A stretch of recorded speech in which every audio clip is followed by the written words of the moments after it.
Hello, everyone, and welcome back to A Winter of Discontent. This episode is going to be a continuation of our prior episode on national conservative political positions. You've already heard quite a bit about what they believe, and now you're going to hear more of it. This episode will focus on national conservative foreign policy and will also include a discussion of national conservative beliefs surrounding liberal democracy and a discussion between me and Mohammed over whether national conservatism is compatible with liberal democracy. Thank you all for listening, and I think you're going to enjoy this one.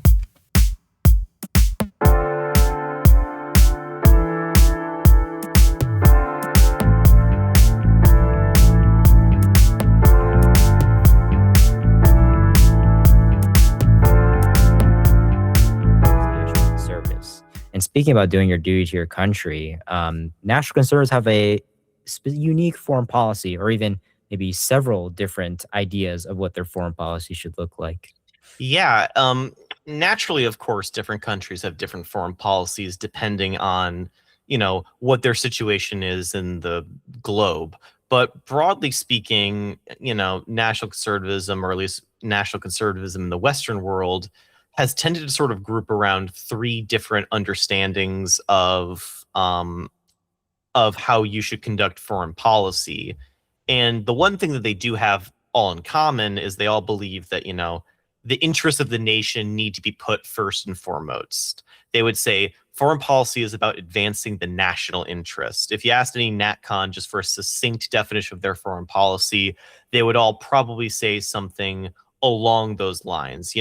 You have to put the national interest first. Now, how the national interest gets put first, this depends. And there are a lot of different perspectives on this. One of this is what I'll refer to as conservative internationalism, or the NatCon Comintern is a joke me and Mohammed have made. And the concept of that joke is that during the Cold War, there was the Comintern, or the Communist International, which was a coordinating body for all communist parties around the world to sort of advance socialist and communist interests through cooperating across national boundaries. And the joke is that something similar does also exist for some national conservatives, albeit, they're not supporting communism, they're supporting, national conservatism. And in this view, you see this a lot from, certain factions of the Trump administration. There's this view that national conservatives are in a war against globalism. You have people both in your country and abroad who want to subordinate the country's interests to these, multinational corporations, these multinational institutions. They want the country to be restricted in what it can and can't do by all these, foreign multilateral treaties. They want to take down tariff barriers and open up free trade and just restrict what the nation can do and make it sort of a slave or make it dependent on people outside. And this is seen as like treasonous, essentially. And there's this belief among national conservatives that there's some will say it is an actual conspiracy. Others will say it's more of just a general trend. But there's this belief that, that these global institutions, they're trying to make everything more open. They're trying to weaken the nation. And so therefore, nationalists, even though they're all nationalists of different countries, they actually have a common enemy. All nations want to be free and want to be independent and want to be sovereign. So therefore, they should, maybe start working together against the globalists. They should maybe try to advance common interests. Now, this is a little ironic because this is, for them being nationalists, this is essentially the national international. This is cross-national collaboration. This is multilateralism, but they would say it's traditionalist multilateralism. It's trying to restore tradition and restore autonomy to the nation. And so you see, like, the Trump administration said in one of their national security strategies dedicated towards Europe, that one of the strategies and one of the main priorities of the administration is going to be to boost right-wing national conservative parties in Europe. This is a very, very interesting development and not something that, American presidents have openly admitted to wanting to do. Sure, America has had preferred partners politically in the past, but usually this isn't said outright or at least there's some euphemism implied here. The outright statement that we're going to support a certain type of political party because we view them as similar ideologically to us is very, very new, and it's very, very interesting that the administration was willing to openly say that. Yeah. And on top of this, like nationalist internationalism sort of philosophy, there's another NatCon foreign policy view, which is a more like transactionalist sort of view, or maybe even like isolationist view. And this is the idea that the nation has given too much blood and treasure, spent too much money, sacrificed too many of its soldiers to fight in foreign wars, like think like Iraq and Afghanistan. These are wars that are not in the national interest, and we shouldn't have fought them. And we need to have fewer interventions abroad.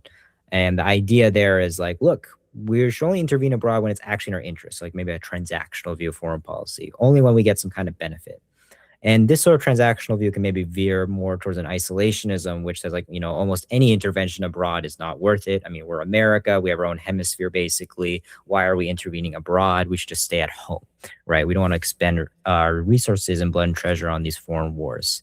And then the last group of maybe like NatCon foreign policy viewpoint is like this almost like civilizational foreign policy or surrounding Western civilization. This view that like, NatCons basically believe that, Western civilization is our civilization, and we should support like all basically like Western countries, like transatlantic, ties, to like Europe, maybe like Australia, New Zealand, other like Western countries and the institutions that they are a part of, like NATO and the EU, because they are all part of this Western family. And we're in this fight against like non-Western countries and non-Western blocs, maybe like China and maybe like Russia, and Russia being viewed as sort of like this like Eastern, like sort of like civilization. And we can kind of see this viewpoint play out, I think, most prominently amongst the Italian Prime Minister Meloni, who's a national conservative and is very pro-EU and pro-NATO, but is pro-NATO and EU in large part because she views them as civilizational tools against, non-Western sort of nations. Yeah.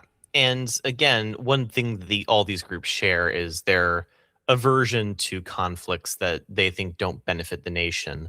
One of their main complaints about liberal internationalism as a foreign policy ideology is they say it sort of wants to do this like permanent revolution.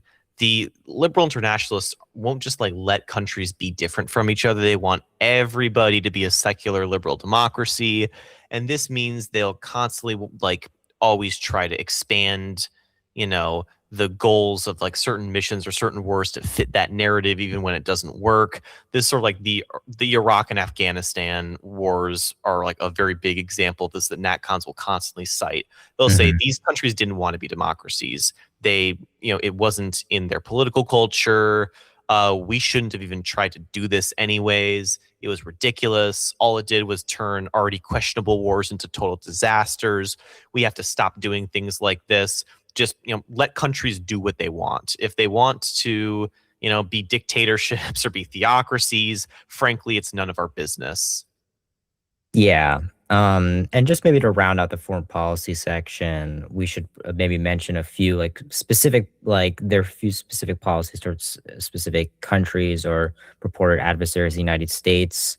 So most NatCons are pretty hawkish on China because they view it as the only country that can be a serious rival to the United States, what with its industrial and economic and military might. NatCons are maybe a little more split on Russia. They're generally a little more dovish on Russia compared to China, either because A, it's not powerful anymore and it's not the Soviet Union anymore. It's a weak state by comparison, and therefore it does not pose a threat to American interests. Maybe it poses a threat to Eastern European interests, but not American interests.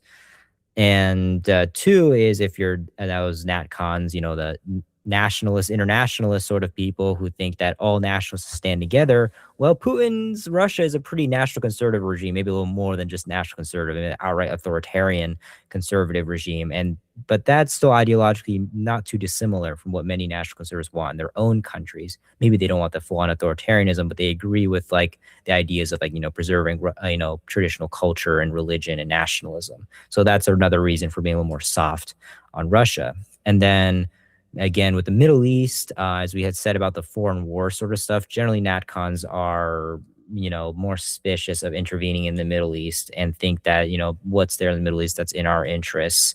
Some of them might support, Israel and maybe oppose Iran, but not super hawkishly like many of like the neoconservatives.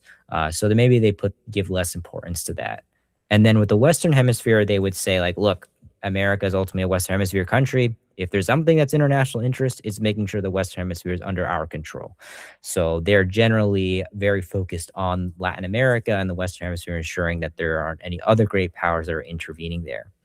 And I think from there, we can kind of talk lastly about national conservatism relationship with liberal democracy and liberal democratic governance. Yeah, I mean, we talked a bit about this in our last episode. Like, how exactly do you operate as a national conservative, anti-pluralist in a, liberal democratic pluralist political system? And the answer seems to be you operate uneasily, or at the very least, you chafe against a lot of the systems that are present within that, or a lot of the assumptions present within that system. National conservatives will say, we believe in democracy over liberalism. And when they say this, they mean they believe in sort of a more majoritarian democracy over like liberal guarantees of, certain freedoms or freedom of belief or expression and that sort of thing. They would say, if the masses of the society want a certain practice banned, well, we don't really care, frankly, if there's a small minority who wants to keep it. A majority of people have decreed that it's going to be banned. That represents the will of the nation. All citizens should obey the will of the nation. Therefore, the practice should be banned, and we do not need to take the minority faction into account. This usually tends to also coincide with the belief that when they get elected, that they represent the sort of will of the people, and that therefore they're kind of immune from having to, or exempt from having to be constrained by political systems designed to constrain like executive power. And so therefore they're very willing to reform a lot of government structures in order to give them more freedom of action. After all, if they are the voice of the nation itself, then it doesn't make sense for the voice of the nation to have all these arbitrary rules, restricting what they can and can't do. Right. And on top of that, they have a disdain maybe for suppose like neutral, independent political institutions, like a neutral like broadcasting office or a neutral like central bank institution or things like that. And as we said earlier in our first episode, national conservatives don't really view institutions as capable of being neutral. They're either for something or against something. They're for A or B, right? There's no neutrality, there's no value neutralism. So national conservatives have a tendency to take over, ostensibly like neutral institutions that and liberals would decry this and put in place their, representatives and use these institutions to promote their worldview. So we saw this, I think, like Hungary with like Orban putting, his people in charge of like radio and broadcasting and television and things like that. And other cultural and educational institutions were staffed by his people and they promoted his cultural and political views.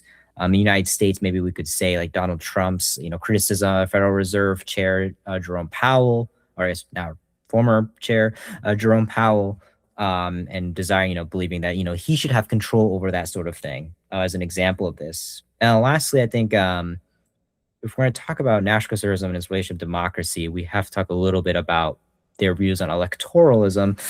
They tend to think that, if there's a rightful group of people, as Jackson said, and, at the end of the day, that does justify, the nation maybe changing electoral laws to favor their favored group of people, right? So in Hungary, for instance, yet again, the Hungary example here, Orban, I guess we would say, like, gerrymandered electoral districts to favor his constituents. And maybe in the United States, you could argue that Donald Trump's penchant for, redistricting and favoring that sort of thing is maybe another example of this. Yeah, exactly. I mean, again, look, everyone makes mistakes sometimes. Sometimes the people will make a mistake by, not voting for national conservatives. Therefore, it's up to the national conservatives to, correct that mistake gently, of course, but maybe not so gently if they keep making a mistake. After all, we can all be forgiven, right? Oh yeah, exactly, and they think, as we said in our first episode, they think the stakes are too high. If you're the one that's implementing the good life, right, for the people, and you're implementing the correct version of morality, right?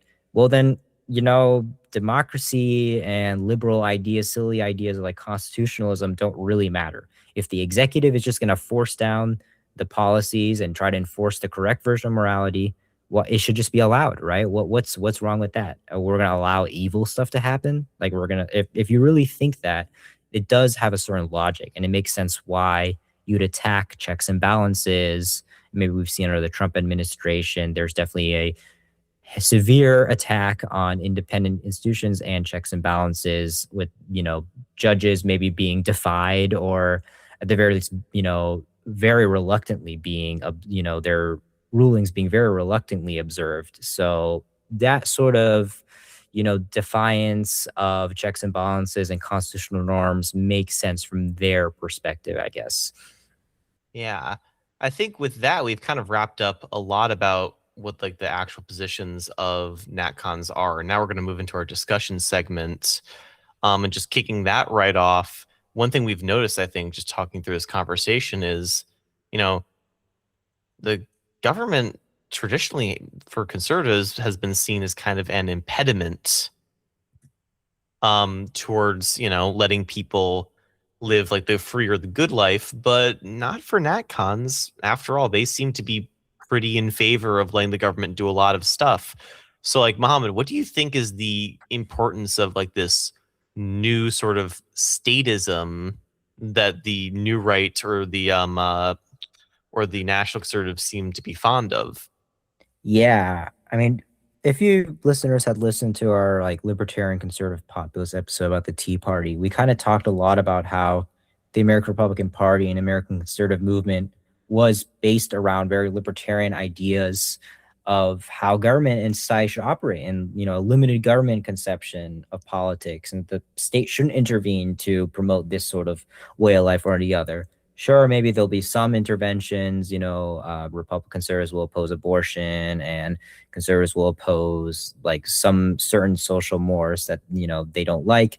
But generally speaking, they're not going to use sweeping government interventions like national conservatives to promote a way of life. And as we said earlier, like, yeah, this is a big shift, right? This is a fundamental shift in understanding what it means to be conservative and what it means to use the state as a conservative. This is going from the state should stay out of affairs by and large, the Reagan, sort of founding fathers understanding like, individuals can choose how they want to live, your pursuit of happiness sort of thing, to no, there's a correct way to live, and the state is going to promote that. And the state, it might have like a cultural office and pursue cultural policies and use tariffs and subsidies and regulations and the rule of like the law to promote this sort of view. I don't know. What do you think, Jackson? I mean, I think that describes it perfectly, and I think it also describes how much of an aberration that is traditionally. Mhm. I do have some, questions as to the extent to which national conservatives are really like enthusiastic about implementing all of their platform. I mean, I think we can definitely say that they seem more excited about some parts of it than others. Particularly culture wars and immigration take up most of what like the Trump administration has done, really, Mhm. along with the tariffs as well. But beyond like essentially tariffs, culture wars, and immigration, you don't really see that much movement on a lot of other topics.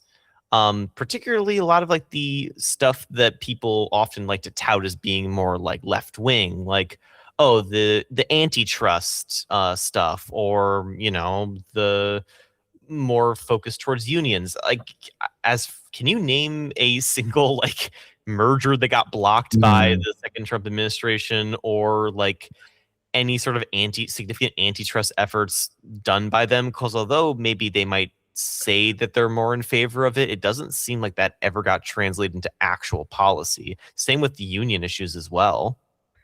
Yeah, I do agree with you. I think there's a limit to this shift. Clearly, like free market, limited government orthodoxy amongst conservatives still has staying power.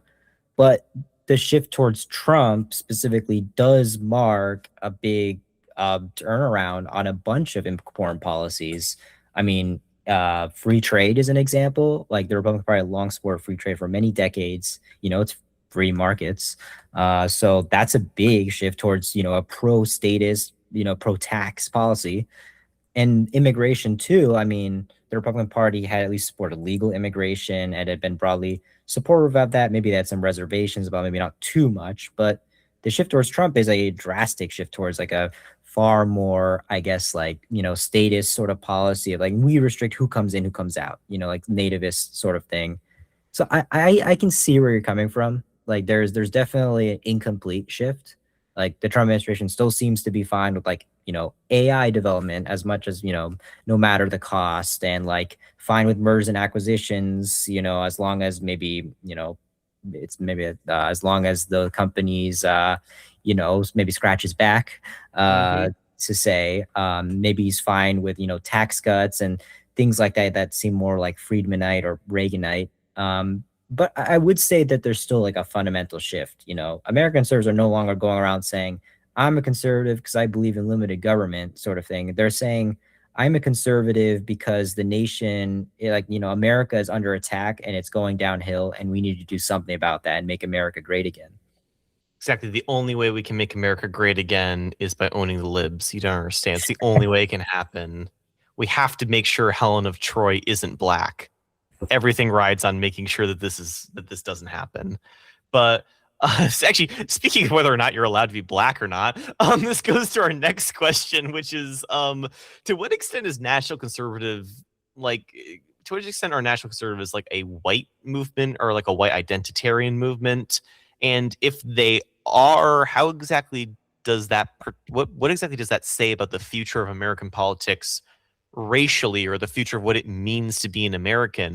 Because we do see, particularly with this immigration policy, and I'll say very specific with the Trump administration's immigration policy, like there does definitely seem to be preference for certain ethnic or racial groups. The only part of like the only refugees we're currently taking in right now are white South Africans, a very specific group who the only common denominator, it seems, is that they're white. Frankly, there are other groups who face much greater humanitarian stress than sort of like white Afrikaners in South Africa. But notably, those other groups tend to not be white or not be of European descent. And the administration shown a lot of care towards bringing in these groups, while at the same time they've shut down even legal immigration pathways for people who aren't coming from majority white countries, or have like sent, ICE agents or DHS agents out to harass people in these communities, or at the very least to sort of create conditions of terror for them in a lot of major cities. Yeah, I mean, I think this goes down the fundamental question here. We've touched on a few times about who is the people of the nation, right? Mm-hmm. Like national conservatives conserving which group of people, right? And who belongs to this nation state. And I do think the compatibility of national conservatism with, American pluralism rests on this question. And I think if you're maybe more moderate side of things, maybe if you're more modern national conservative, you're more like a civic nationalist, and you think anyone can become American as long as they agree to American values, like the American creed and things like that, then yes, I think that national conservatism can work within American conceptions of pluralism. But I do think that if you are an American, a national conservative who believes in, like, America is supposed to be like a white country, or America can not have certain kinds of immigrants here, yeah, then I would say clearly this doesn't really jive with modern notions of American pluralism. And I do think this is like very deeply baked into the country at this point, at least since like the 60s with like the Immigration Act. Like it's clearly understood by, I think, most people that anyone can become an American as long as they accept American values. And this departure towards nativism by like the more radical elements of national conservatism is clearly incompatible, I think, with the American creed. Yeah, it's a rather European understanding of immigration, isn't it? I mean, like traditionally, most New World or most like countries in the Americas, like writ large, have seen tons of immigration come in. Like not just the United States. Brazil has a ton of different immigrant groups, including, I believe, the largest population of Japanese descent people outside of Japan itself. Mexico, a lot of people who like Czech immigrants coming in. Like this really is a thing of like the Americas in general have a culture that tends to be very welcoming towards Yes. immigrants. The United States included in that. Europe, not so much. There's a much bigger focus on the nation being sort of the property or the representation of a specific ethnic or linguistic group. That hasn't been the American conception, at least not since immigration reform in the 1960s. I frankly don't see how NatCons can permanently roll back this one, only because it's become so baked into the American national consciousness that America is like a nation of immigrants. Like it almost sounds like Yeah. trite to say that because it seems so self-evident and obvious. And the fact that it seems so self-evident and obvious just shows how powerful that narrative is and how accepted that narrative is. And even a lot of white Americans will proudly say that they're Irish Americans or they're Italian Americans. In many ways, they try to hold on to their immigrant roots, even if, like, in their day-to-day lives, they're basically indistinguishable from every other white American.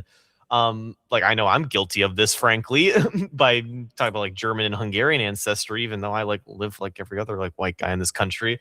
But, you know, I don't think that you can create this national national identity based purely on one ethnicity in the United States. Maybe you could have in the past, maybe had there never been immigration reform in the 60s, you could have just kept it going with a very, very strong and large white majority. But the white majority isn't going to last demographically. And frankly, I don't think it would even matter that much if the country stopped being majority white. That's just not a thing that is super important to American national identity, at least in my opinion. Yeah, no, I'd have to agree with you there. And I think that means that the more exclusionary white nationalist, almost like nativist conception of American identity that some NatCons have at least is really incompatible with the common understanding of what it means to be American. And as you said, it is more European or more like old world, right? Like I think quite honestly, like I'm going to be realistic here. To be French, you have to be ethnically French. Like you got to be descended from Charlemagne, right? Like to be Chinese, you have to be, ethnically Han Chinese, right? And maybe you could immigrate to France from say like Algeria, but I'm not sure you're ever going to be fully accepted as French. But in the new world, that's not supposed to be the case. Anyone can become America wherever, an American, no matter where you're from. And I think that kind of clashes with at least some national conservatives. And I think from there we should maybe finish off with our last big discussion question. Ask you, Jackson, here. Like, what are the implications for liberal democracy? Like, what is national conservatism's impact on liberal democracy and its sort of trend towards like illiberal, democratic backsliding democracy? And what do you even do if you're not, a NatCon in this situation?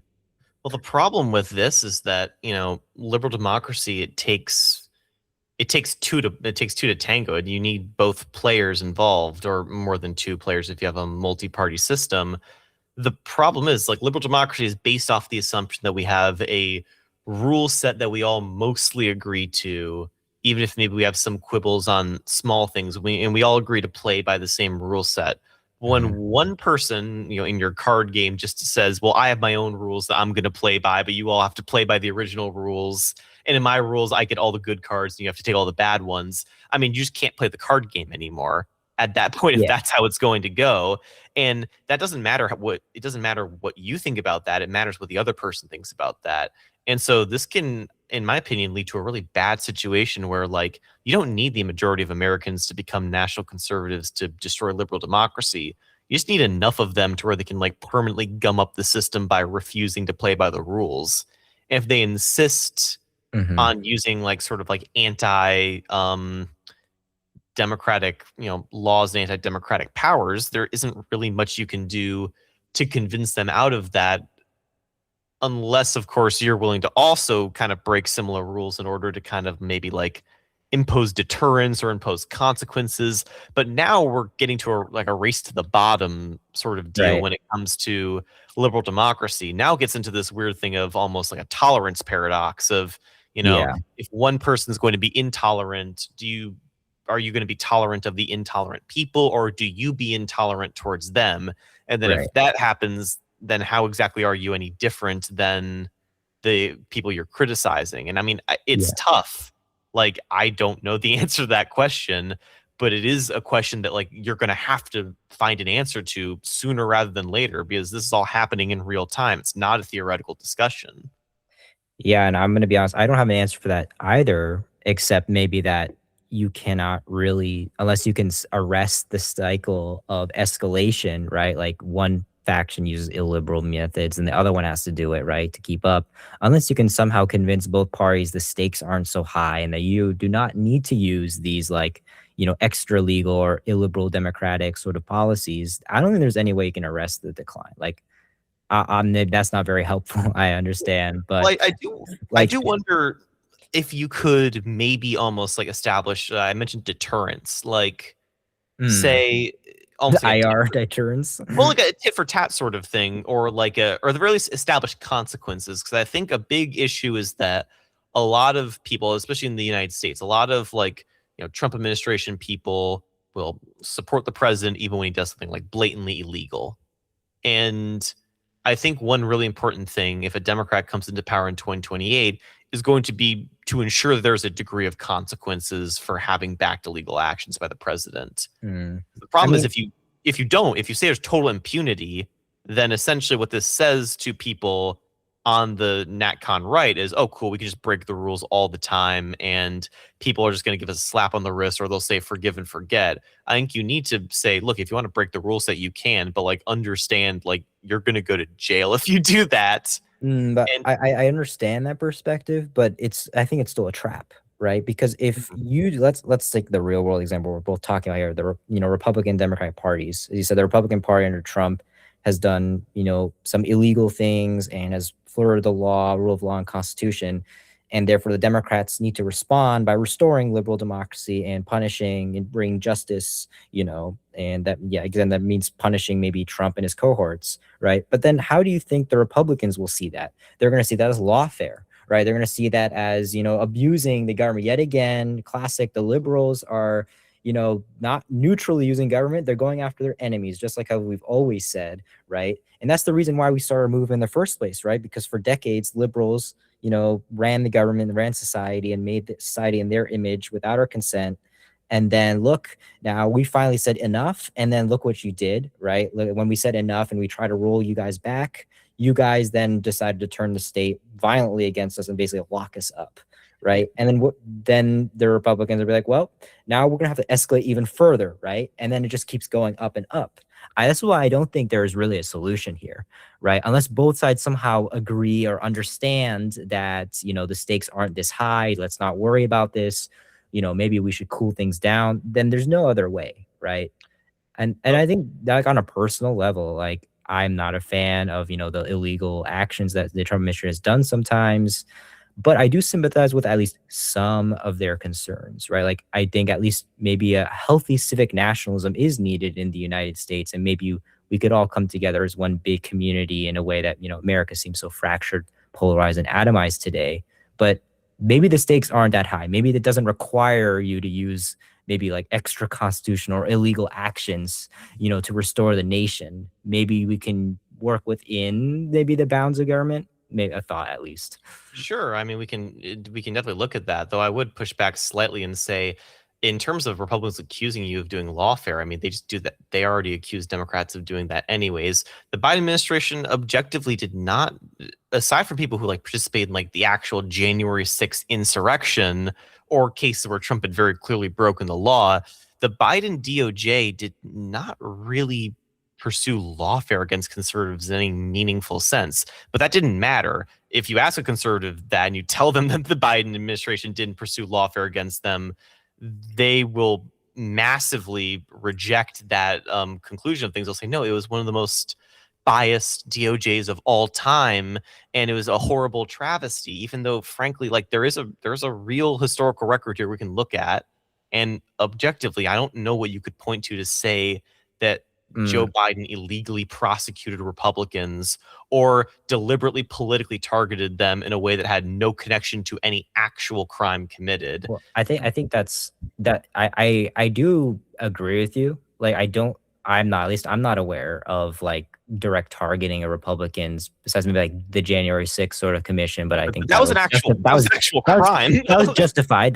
No, I agree with you, but that's not the point, whether or not it's true or not. The point is that you have half the country who thinks that the system is inherently biased and was biased even before Biden. After all, Trump appeared before Biden, right? Because they thought that the Republican establishment, like the Trump, MAGA appeared because they thought the Republican establishment and the Democrat establishment were like equally bad in promoting, liberal globalism, etc. And now they needed to launch a sort of national sovereignty sort of revolution to, stop that, right? Like they already thought the stakes were high enough and that the elites, globalist elites were liars and were already attacking them and destroying their identity and culture.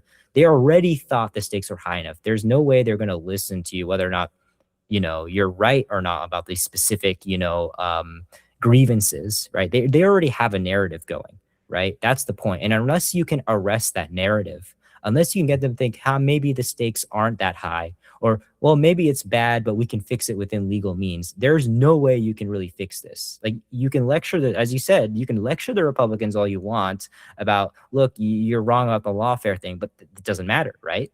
That's what I'm trying to say. Well, sure, you're right. It doesn't matter.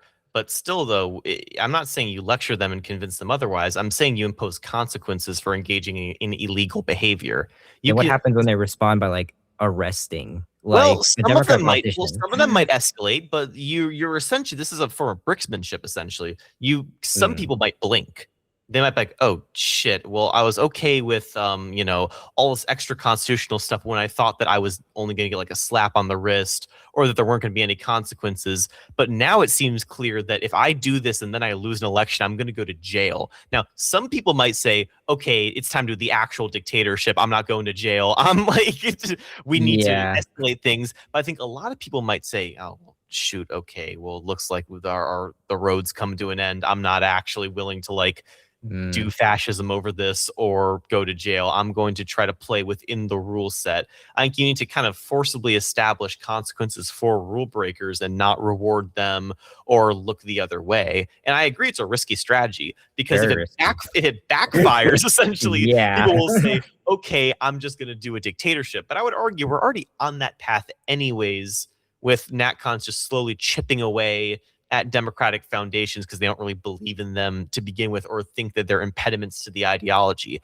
I don't see how essentially it makes the situation worse to try to actively challenge them or actively put obstacles in their way or impose consequences for illegal behavior. No, I think I agree with you on that last part. It is inevitable anyways that the Republicans will believe that you're doing lawfare, right? No, I agree with you there. And I do agree that the current trajectory we're on is just escalation. Like I'm a little more pessimistic than you. Like I think when the Democrats try to arrest Trump or his cabinet or whatever for doing illegal things during his term, like the Republicans are not going to take that lying flat. They're not going to get intimidated. They're not going to decide, oh, well, I guess the gig's up. We can't do Democratic backsliding. No, I think they're going to respond in 2032 or 2036 when they get elected again, right? The next time they're going to be even more extreme or radical, or maybe eventually decide to make the jump towards full on, let's just arrest the Democrats, right? Like I that's what I think at least. Yeah. But I mean, maybe we should wrap up the episode here. I was going to say, we've once again massively broken our 30-minute promise to listeners. It wasn't a promise, it was a suggestion, and we've decided to reject our own suggestion. But I think if that's all right with you, Muhammad, I think we've about set our piece here with this episode. But the next one is going to be a bit more on the sort of national conservative grievances and what they think the main problems with society are, and maybe some ways we could fix it, at least from their perspective. Yeah, well, this is Muhammad Kazurian signing off for A Winter of Discontent. Jackson Meisner as well. We'll see you all next week.